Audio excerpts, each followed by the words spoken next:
Hello friends, welcome to my YouTube channel. आज हम अभ्यास प्रश्न पत्र 2024 का कक्षा 9 विषय गणित सेट ए का प्रश्न पत्र सॉल्व करते हैं, जिसमें प्रश्न एक देखते हैं। सही विकल्प चुनकर लिखना है। इसमें पहला प्रश्न देखते हैं। इसमें लिखा है एक परिमेय तथा एक अपरिमेय संख्या का योगफल या अंतर सदैव एक संख्या होगी। इसका राइट आंसर रहेगा ऑप्शन बी, अपरिमेय संख्या।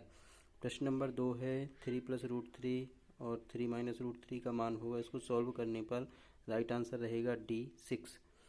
क्वेश्चन नंबर 3 देखते हैं। निम्नलिखित में बहुपद नहीं है। इसका राइट आंसर होगा option B, y + 2y। Fourth है बहुपद x² + 3x⁴ + x - 4x⁴ + 7 की घात होगी, तो इसकी उच्चतम पावर है जो वो है 4। 5 नंबर का देखते हैं। √5 का दशमलव प्रसार है। इसका राइट आंसर होगा ऑप्शन सी, अशांत व आवर्ती। लास्ट क्वेश्चन है इसका समीकरण y = 3x + 5 का ऑप्शंस में देखते हैं। इसका राइट आंसर रहेगा सी, अपरिमित रूप से अनेक हल हैं। चलिए आगे प्रश्न नंबर 2 रिक्त स्थानों की पूर्ति की। रिक्त स्थानों में पहला खाली स्थान देखते हैं। सतत वर्ग अंतरालों के लिए प्रयुक्त दंड आलेख होता है, तो इसका राइट आंसर बारंबारता होगा। नंबर 2 है x = a का आलेख, ये y अक्ष के समांतर एक सरल रेखा होगा। तीसरा है वे रेखाएं जो एक ही रेखा के समांतर होती हैं परस्पर, वो भी समांतर होंगी। चौथा है एक समद्विबाहु त्रिभुज की बराबर भुजाओं के सम्मुख कोण ये बराबर होती है। पांचवा है वह चतुर्भुज जिसकी सभी भुजाएं समान हो और प्रत्येक कोण 90 अंश के बराबर हो तो वह आकृति वर्ग कहलाती है। छठवा है कोण 60 अंश के पूरक कोण का समपूरक कोण ये होगा 150 अंश, क्योंकि 60 अंश का जो पूरक कोण होगा वो होगा 30 और फिर 30 का संपूरक कोण निकालेंगे तो वो होगा 150। प्रश्न नंबर 3 देखते हैं। इसमें सत्य और असत्य बताना है। पहला प्रश्न है y = 0 x अक्ष का समीकरण है, जो कि सत्य है। क्वेश्चन नंबर दूसरा है यदि दो त्रिभुज में संगत कोण बराबर हों तो त्रिभुज सर्वांग सम होते हैं, यह भी सत्य है। तीसरा है किसी त्रिभुज में अधिकतम दो कोण अधिक कोण हो सकते हैं, चूँकि ये असत्य है। केंद्र को वृत्त पर किसी बिंदु से मिलाने वाला रेखाखंड वृत्त की परिधि होती है, ये असत्य है क्योंकि वो त्रिज्या होगा।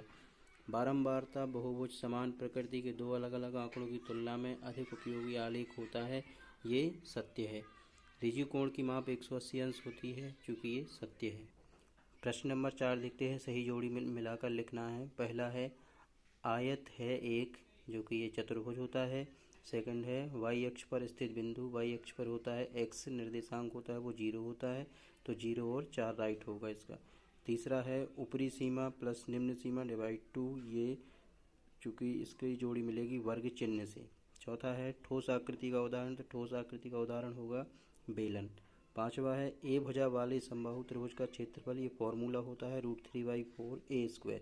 अंतिम है समीकरण 4x + 3y = 12 का एक हल है, तो ये 0 और 3 जो कि x और y की वैल्यू हो सकती है। प्रश्न नंबर 5 देखते हैं। इसमें एक वाक्य या शब्द में उत्तर लिखना है। पहला है रैखिक बहुपद की घात लिखिए, तो रैखिक बहुपद की घात 1 होती है। दूसरा है x = 3y को ax + by + c = 0 के रूप में लिखना है, तो इसको राइट लिखने पर होगा x - 3y + 0 = 0। तीसरा है बिंदु 4 - 3 किस चतुर्थांश में स्थित होगा, तो ये चौथे चतुर्थांश में होगा। चौथा क्वेश्चन है इसका कि बिंदु -5 और 2 की x अक्ष से दूरी क्या होगी, तो भुज है इसमें -5 जो कि x अक्ष की दूरी होती है। पांचवा है पूर्ण कोण का मान क्या होता है, तो पूर्ण कोण होता है पूरा 360 अंश का। अंतिम है प्रश्न 3 असमरेख बिंदुओं से होकर अधिकतम कितने वृत्त खींचे जा सकते हैं, तो इसका राइट आंसर होगा 1। इसके आगे सेट बी देखने के लिए यूट्यूब चैनल को सब्सक्राइब जरूर करें। Thanks for watching.